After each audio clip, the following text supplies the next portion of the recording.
बात करेंगे बीजेपी की जन आशीर्वाद यात्रा को लेकर। केंद्रीय मंत्री ज्योतिरादित्य सिंधिया द्वारा निकाली जा रही जन आशीर्वाद यात्रा का आज इंदौर में समापन हो जाएगा। यही वजह है कि आज इंदौर सिंधिया में नजर आने लगा है। शहर में सिंधिया के स्वागत के लिए 300 से ज्यादा मंच लगाए गए हैं। इंदौर में आयोजित हुई प्रेस कॉन्फ्रेंस में ज्योतिरादित्य सिंधिया ने कहा है कि मध्य प्रदेश में हवाई यातायात की दिशा में तेजी से काम हो रहा है। उन्होंने ऐलान किया है कि 1 सितंबर तक मध्य प्रदेश में 67 नई फ्लाइट्स शुरू होंगी। प्रेस कॉन्फ्रेंस में सिंधिया ने और क्या कुछ कहा, ये भी सुनते हैं। हमारे सारे महानुभावों,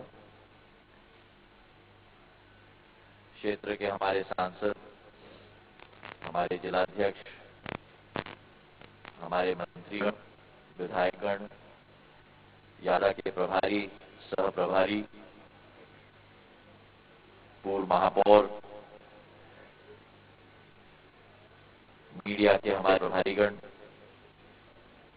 और सबसे महत्वपूर्ण मेरे सारे इंदौर और मालवा अंचल के मेरे मीडिया के मेरे भाई और बहनों, आपके साथ एक बहुत पुराना 20 साल का रिश्ता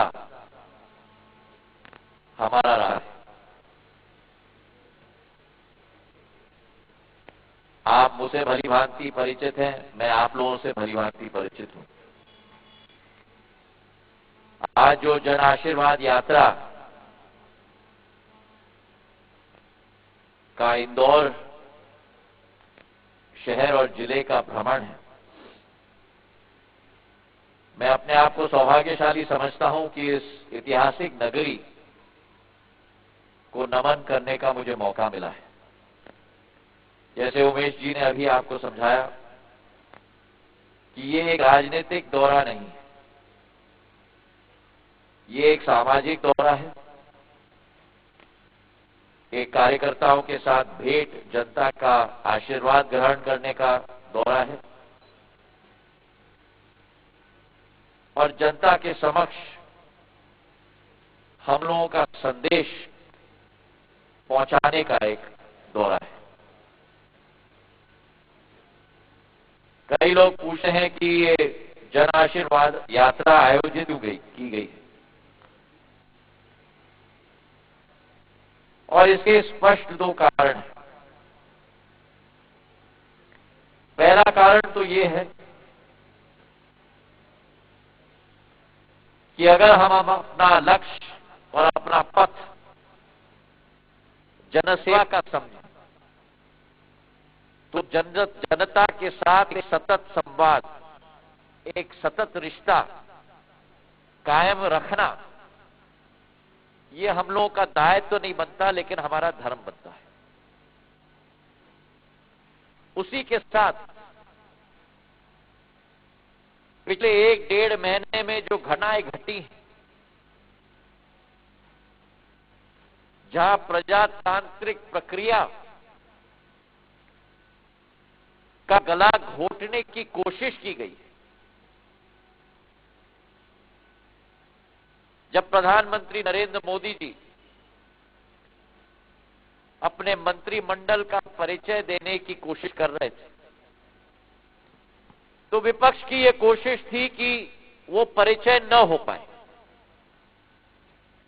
और उसके पीछे ये कारण नहीं था कि मुद्दों को उजागर करना था,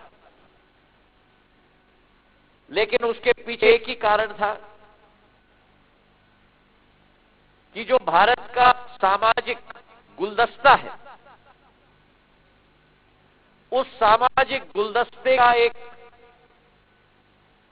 रूप प्रधानमंत्री जी ने अपने कैबिनेट में दिया था। महिलाओं की शक्ति के आधार पर, अनुसूचित जाति जनजाति की शक्ति के आधार पर,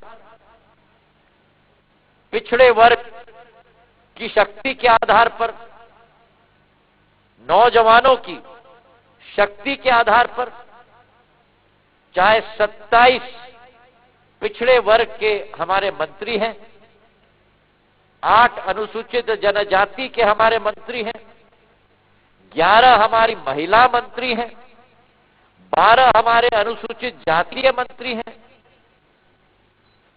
ये नक्शा विपक्ष नहीं चाहता था कि देश की जनता के समक्ष हो, और इसी के साथ साथ जो विपक्ष की निंदनीय हरकत रही संसद में इस बार, जहां सेक्रेटरी जनरल के टेबल पर नंगा नाच किया गया,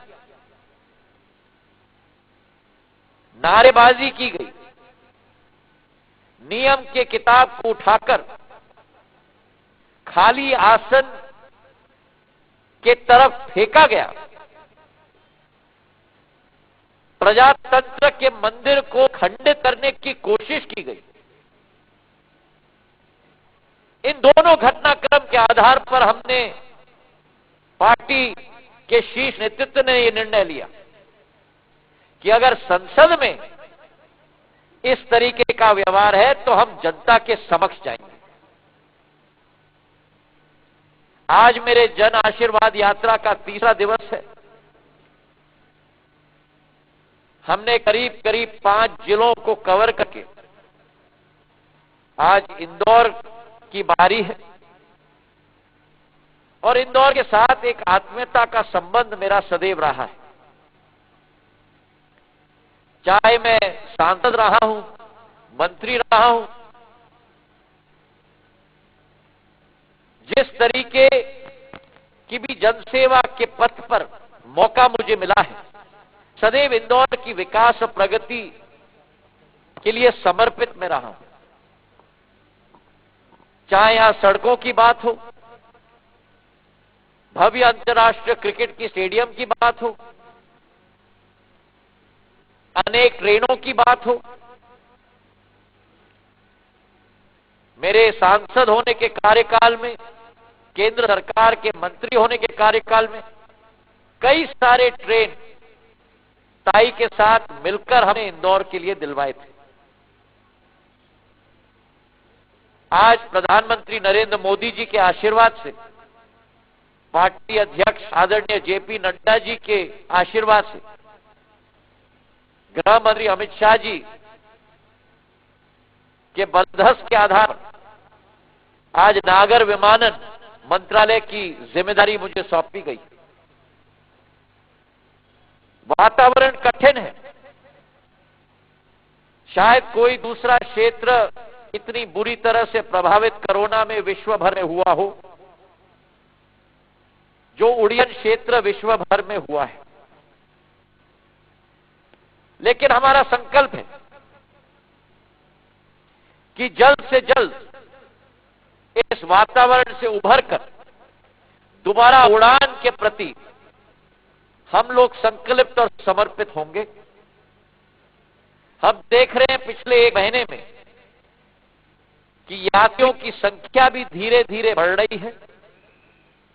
हमारी कोशिश है, जो प्रधानमंत्री जी का संकल्प है, कि हवाई चप्पल पहनने वाला भी हवाई यात्रा करे,